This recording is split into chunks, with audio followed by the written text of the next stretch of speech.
Hey y'all, welcome back to another episode of Be Divine Minded. I wanted to make this video to introduce a particular goddess energy by the name of OYA.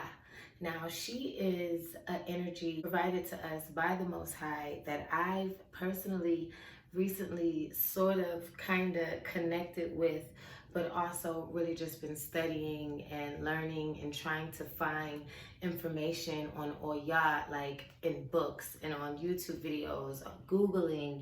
I even tried to go to a bookstore, and for some reason they had no books on her, but they did have certain books online that I had to order.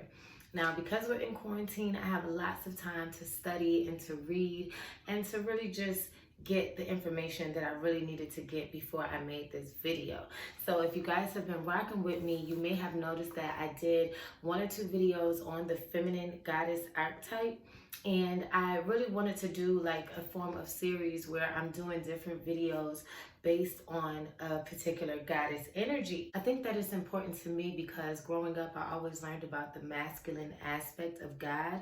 And so for me, it wasn't until I started studying and learning about these feminine aspects of the Most High that I really started to love myself and embrace my natural ways and, just the different natural ways that you see in all divine feminine creatures. If you're interested in that, please make sure you continue watching. If you haven't already, subscribe to this channel. Say anything that you have to add to this video. It really helps the channel when you comment, when you like the video, when you share the video. Now, I like to research my own information, but of course, a lot of these stories are based on folklore and things that you hear from other people or you read from different books and, just researching from different sources. But I've always been the type of woman to take what it is that I need from a particular tradition or culture and, just see how it resonates with my life and the things that I've been through. And that's what I did with OYA. Well, let's talk about a few things so that you can get to know a little bit about OYA so that you can understand why I feel like this goddess has just been there with me. All right.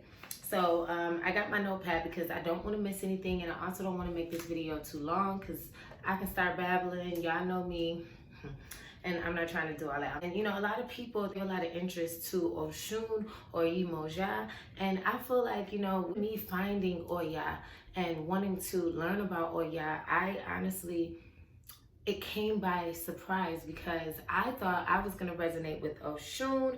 I wanted to resonate with Imoja, and once I started really studying them and their characteristics, I realized that the ORISA that has been with me and protecting me and loving me and there for me has been OYA. And not to say that I haven't had different times in my life where I channeled the Oshun energy or the Yimoja energy or any other goddess archetype, but for the majority of the things that I've learned about OYA, it's just like that's been like my sister girl, and as above, so below. Yes, she is up there on a higher plane than I am, but I honestly feel like, like I said, as above, so below. The same characteristics that we have as human beings, these angels and these orishas, they have the same type of characteristics. So anyways, just tell you a few things about OYA, okay?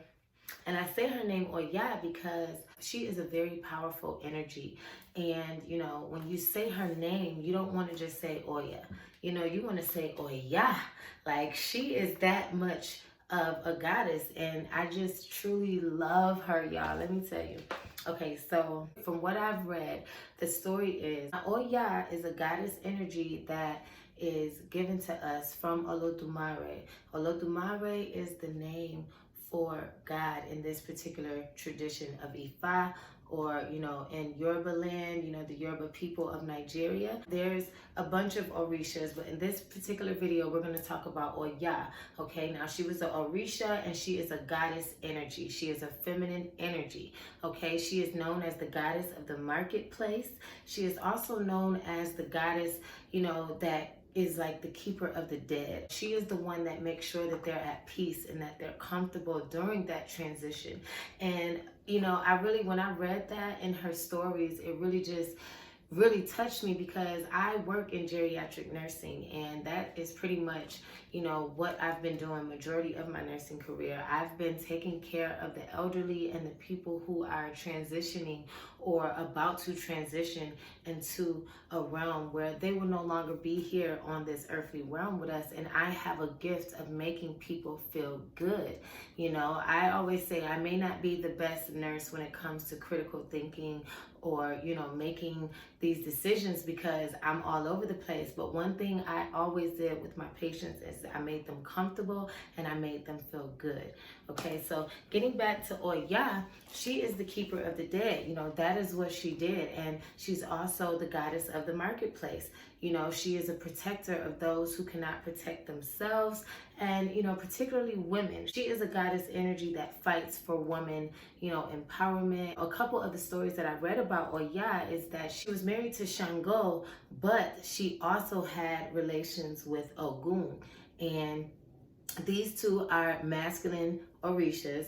So, you know, when you think about it, she was one of those goddess energies that really wasn't settled. She never settled with a particular anything. You know, she kind of was all over the place. She was a multitasker. One story where she actually left Ogun for Shango, but when you look at it, both of these orishas, these masculine energies, they both were very masculine. You know, Ogun is an orisha who's really hot-tempered, and then you have Shango, who is an orisha who is the god of the thunder, and he also was known to be a ladies' man. Okay, this is the type of goddess energy that we're talking about, OYA. You know, she is also the goddess of lightning and storms. And when you think about that, I really look at her as being a feminine, sexy goddess, you know, sort of in a way like a seductress, and not like Oshun's energy, but more like, you know, when you think of lightning and you think of, you know, storms, you know, it can be nice and calm, and you can also have a thunderstorm and tornadoes and hurricanes. Whenever you're out there and you're seeing,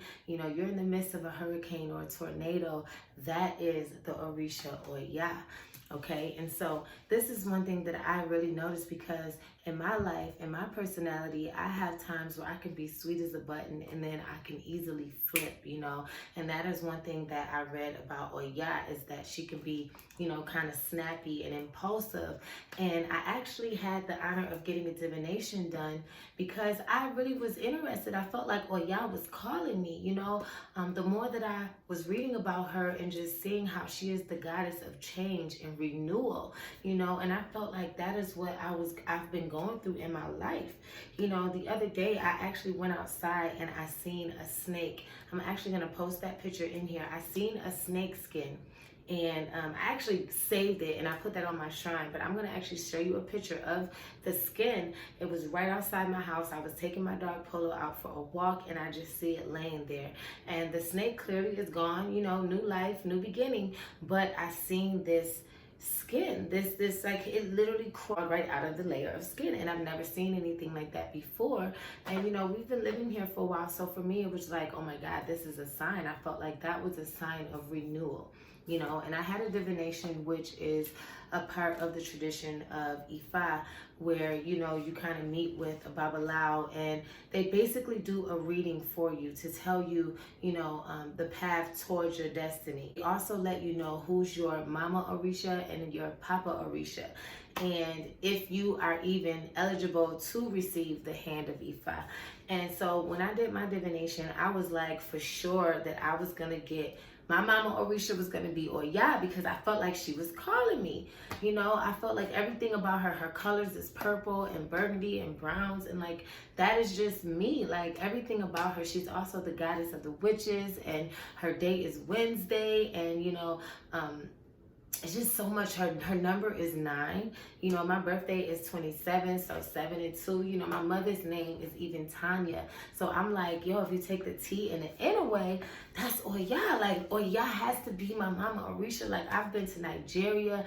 You know, I've always been interested in witchy things and spirituality. And what made me go to Nigeria? Out of all the places in the world, I kept wanting to go back to Nigeria. And not only that, if you guys notice that, I always say my name is Goddess Fumilaya or Goddess Fumi, and that is because Fumi is a Yoruba name. I've always been connected to the Yoruba culture since I've learned and started studying about all different, cultures and religions. It was something about the Yoruba culture that was pulling me.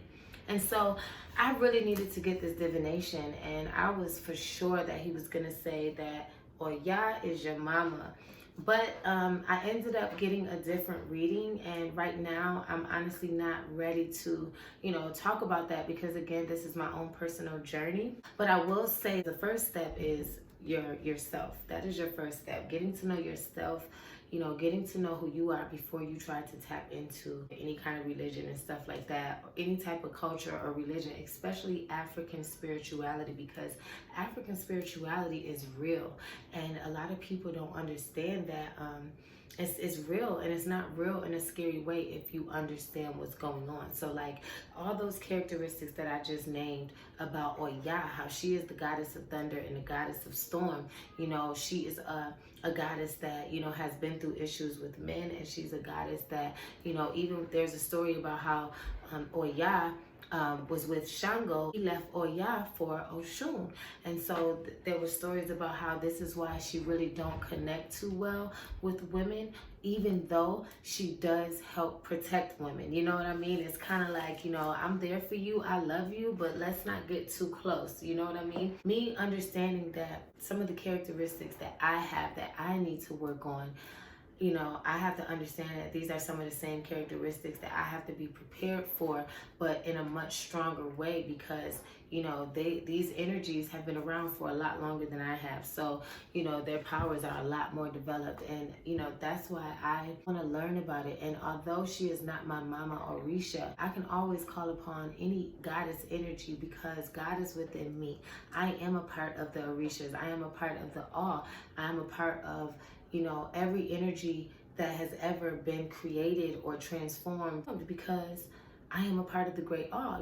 I am a part of that breath of life. I really didn't get involved in learning about Oya or, any of that for no other particular reason but to learn about the goddess energy. I think all women, no matter what religion, culture, or tradition that you're in, to study the goddess aspects of God, to understand that we are the first and the last. And I feel like the reason why there's so much conflict in the world is because there's not a balance of feminine and masculine energy working together, in harmony. I feel like because they have taken away the feminine aspect of who God is, whereas most of everything in nature is feminine. Nature is feminine. That is who we are. We are a feminine world. The more that we continue to deny the feminine aspect of God, we're going to continue to be in trouble. It is so important for us to recognize